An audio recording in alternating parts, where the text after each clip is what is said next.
ራይድ ስሰራ ከማረሰው ገጠመኝ ዛሬ አንዱ ልንገርህ። ከቦሌ መድኃኒዓለም ወደ እንቁላል ፋብሪካ አንድ ህንዳዊ ጭኜ እየሄድኩኝ ልክ ሰባራ ባቡር አካባቢ ስንደርስ አንድ ታዳጊ ታክሲ እየጠበቀ ቆሞ ወርዶት ያለ ወርዶ የለበሰውን ጃኬት ለታዳጊው ደርቦለት ሰጥቶት ተመልሶ መጥቶ ገባና ፍቅር ልብ ውስጥ እንዳለ የሰዎች ልጆች እንደሚወድ ምናምን እየነገረኝ ሄድንና ሊወርድ ሲል ሃይማኖቱን ጠየቁት።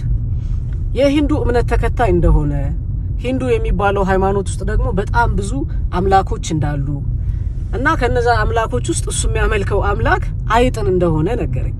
ካርኒማታ ቴምፕል ኦፍ ራትስ የሚባል በ15ኛው መቶ ክፍለ ዘመን ህንድ ውስጥ ራጅስታን ነው ምናምን የምትባል ግዛት ውስጥ የተመሰረተ ሃይማኖት እንደሆነ ነገረኝና አላምን ብዬ እንደውም ጎግል አድርጌ ነው ያረጋገጥኩት ሁላ ማለት ነው።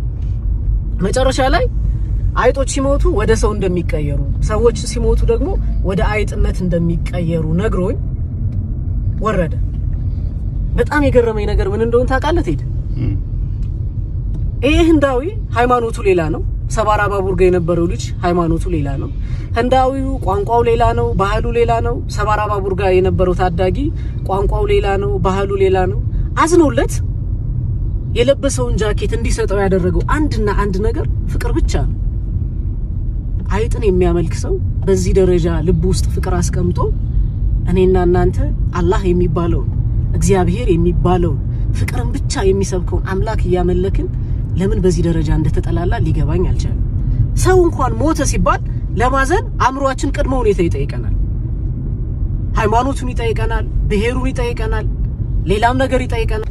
ከዛ በኋላ ነው አእምሮአችን ማዘን የሚጀምረው። ቢያንስ ጓደኞቼ በተቻለን መጠን አይጥን ከሚያመልክ ሰው ያነሰ ፍቅር ልባችን ውስጥ አይኖር።